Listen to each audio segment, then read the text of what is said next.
Welcome to Donmar TV News Channel. Hindi kaagad malilipat ang jurisdiction sa leader ng Kingdom of Jesus Christ na si Apollo Kibuloy sa Amerika.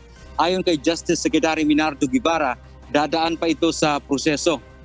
Dahil sakop ang Pilipinas ng tinatawag na Philippine-US Treaty, ang US State Department anya ay gagawa ng extradition request para mailipat si Kibuloy mula sa Pilipinas sa Amerika. Titingnan ng Department of Foreign Affairs o DFA kung may sapat bang batayan ang extradition request.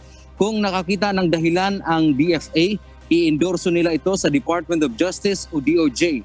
Ang DOJ naman ngayon ay maghahain ng karampatang petisyon para sa extradition sa Regional Trial Court na nakakasakop kay Kibuloy.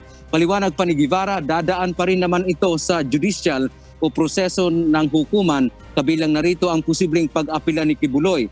At kung maglalabas na nga ng warrant of arrest, posible rin na magpiyansa si Kibuloy para sa pansamantala nitong kalayaan. Sa tanong naman, Ella, kung pwede bang mag-issue ng hold departure order laban kay Kibuloy, sagot ni Guevara, pag-aaralan nila ang legal na batayan, lalo na wala pang opisyal na hiling o ugnayan mula sa US government. Una nang sinabi ng Malacanang na handa silang makipagtulungan o ang Pilipinas kung hihilingin ng Amerika ang extradition ni Kibuloy. Ang bansang Pilipinas naman po ay laging nagko-cooperate, no? Pagdating sa extradition or processes of extradition. So we will cooperate if magkaroon man ng ganyan, whether kung sino man yan, magko-cooperate po ang Pilipinas. Samantala, Ella, kinwestiyon naman ang timing o panahon ng paglalabas ng wanted poster ni Kibuloy. Unang-una, hindi naman daw nagtatago si Kibuloy at alam ng marami na siya ay nasa Davao City at lumalabas pa ng live sa kanyang mga TV show.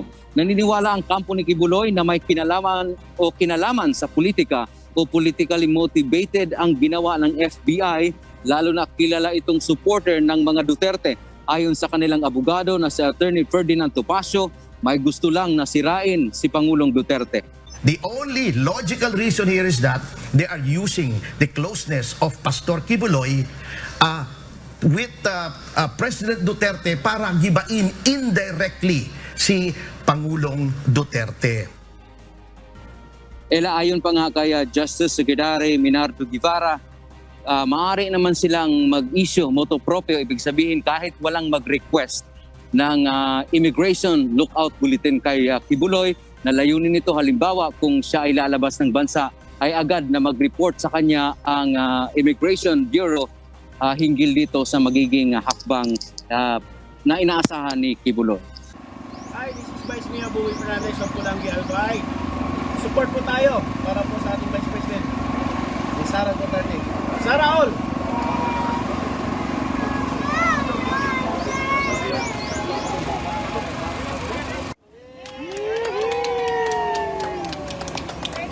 BBM Sara! BBM Sara! BBM Sara! BBM Sara! Kayo alam po yung sa paling? Meron po sa paling. With rice and this is for you.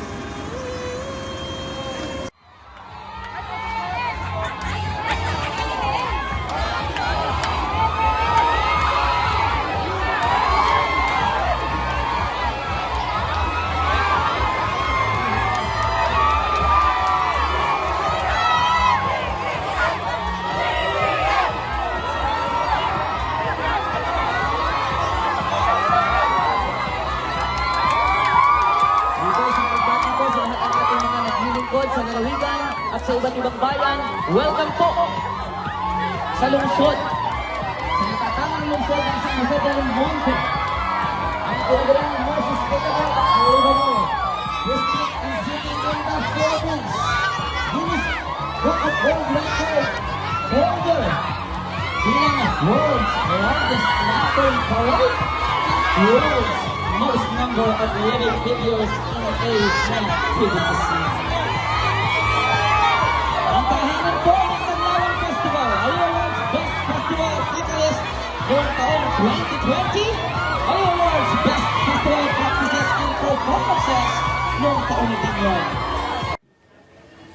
Maraming salamat sa ating kaibigan. Ngayong aktor ng bagong lahat, ako'y magpapasalamat sa inyong lahat sa napakainit na salubong na binigay ninyo sa amin. Habang buhay ko, hindi ko mababawi ang inyong suporta na binigay, hindi lamang sa akin, kundi sa aking partner na ang susunod na Vice President na si Mayor Sara Duterte. Nung ako po ay nagpahayag na aking balak na tumakbo bilang Pangulo ng Republika ng Pilipinas, ako po ay nagsabi na ang aking hangarin para sa ating bansa ay tayo'y magkaisa ulit. At tayo ay magsimula na ang isang kilusan ng pagkakaisa ng isang bayan ng Pilipino. Aking sinabi ito dahil sa aking pananaw, ang pagkakaisa ng isang bansa ay ang pinakamahalaga na ating dapat makamtan upang tayo ay makaahon na, upang tayo ay makalampas na sa krisis na hinaharap natin. Bakit po nasabi yung gano'n? Dahil pag tinignan niyo po ang karanasan ng ating bansa, lahat po ng naging krisis ng Pilipinas ay tayo po ay nakapag-survive lamang, tayo po ay nakaraos lamang dahil tayo ay nagkakaisa. Ito po ang aking sinimulan at kaya naman pala kami ni Mayor Inday Sara ay kami ay nanggaling kami sa unity at pagkakaisa. Kaya po tawag namin sa amin ay ang unity. Kasama po natin ang babalik na senador na kilala ninyo sa kanyang maraming trabaho na ginawa na pagpatulong sa taong bayan, si Senator Jengo Estrada. Kasama po natin na papasok na senador na napakaganda ang naging record ng kanyang panahon bilang isang kongresista, congressman,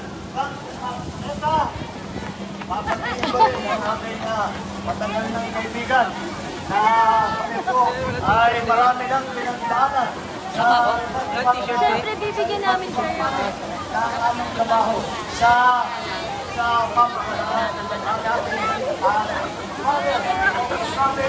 Governor PDC Alvarado, ang ating senador, ang Vice Governor Donjong Mendoza, ang mga punong bayan, ang at sabi po, lahat na nagdumating dito na maaga pa, sinabi sa amin ay aga pa ay kanina na kayo, ang nagawa ay maraming salamat. Dahil sa pagpunta ninyo dito, kayo po ay kasama sa aming tinatawag na unity. Hanggang nagsimula ng kiniban ng pagkakaisa ng isang bayan ng Pilipinas. Yan po, Mayor Sara Duterte. Ay kami po ay nagsama at isang pwersa. Dahil sa aming palagay, kung ang isang na tiga Norte at ang isang na tiga Mindanao ay kayang magsama, ay napakagandang simbolo ito para sa buong bansa na kami na galing sa magkabilang sulok ng Pilipinas ay maaaring magsama. Ito po, siguro naman, kaya natin ipagsama ang lahat ng mamamayang Pilipino.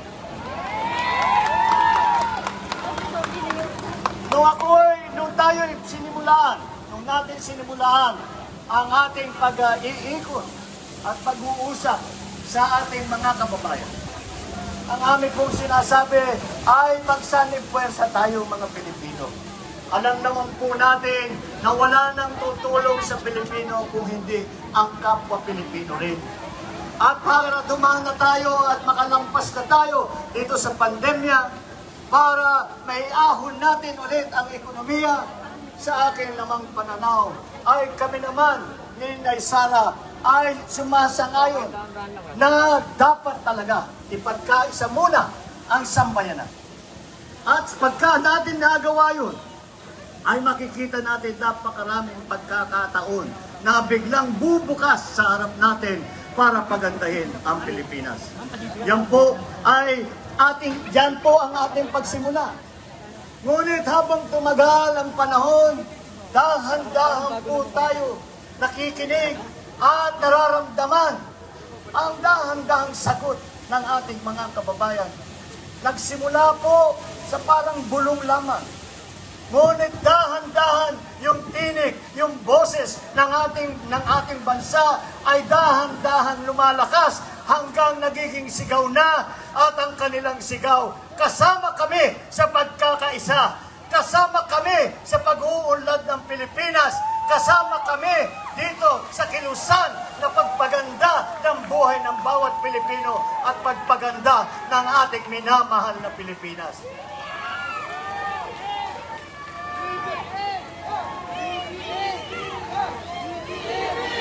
Pagka natin ito'y nagawa, kapag natin ito'y naipagpatuloy ang ating sinasabi na kilusan, hindi lang tayo babangon dito sa ating krisis na hinaharap ngayon. Hindi lang tayo babalik sa dating kondisyon kung hindi tayo sisikat pa. Sisikat pa dahil kapit-bisig ang mga Pilipino, nagtutulungan, nagmamahalan at ginagawa ang lahat para pagandahin ang buhay ng bawat Pilipino, para pagandahin ang Pilipinas. At kapag atin, ipagpatuloy po natin itong sigaw na ating pagsasama, ng ating pagsasanib puwersa ng lahat ng Pilipino, ipagpatuloy po natin yan hanggat tayo'y sumikat na at tayo'y haharap muli sa buong mundo. At tayo'y magsasabi, ako'y Pilipino, taas noo kahit kanino. Kaya't napakahalaga po nitong parating na halalan. Napaka-importante po ang magiging desisyon sa halalan sa Mayo dahil sa Mayo, malalaman po natin kung saan tutungo ulit ang ating bansa. Kung tayo ba ay tutungo sa isang mas magandang kinabukasan? Tayo ba ay tutungo sa tulungan at sa pagkakaisa? Ang tanging paraan lamang na aking nakikita para tayo ay maging masigla muli ang ekonomiya, para ulit tayo'y sumikat at kilalanin sa buong mundo. Nasimulan na po natin itong kilusan na aking pinag-uusapan. At dahan-dahan po, parami ng parami ang sumasama dito sa ating kilusan. Ipagpatuloy po natin ang ating ginagawa.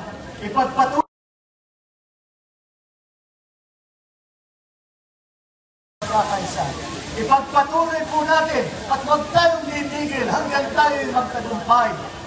At pag sinasabi kong tagumpay, hindi lamang ang tagumpay sa darating na halalan, kung hindi ang tunay na tagumpay ng pagkakaisa ng ating sambayanang Pilipino. Kapag natin nagawa yun, kapag tayo tuloy-tuloy na tumutulong, kapag tayo tuloy-tuloy na nagmamahal sa ating bansang Pilipinas, kapag patuloy na tayo tumutulong sa kapwa Pilipino, makikita po natin ang pagsanib puwersa niyan ay mararamdaman natin, mararamdaman ng Pilipino, mararamdaman ng buong mundo, at sama-sama po tayong babangon muli. Maraming salamat po at magandang umaga po sa inyong lahat.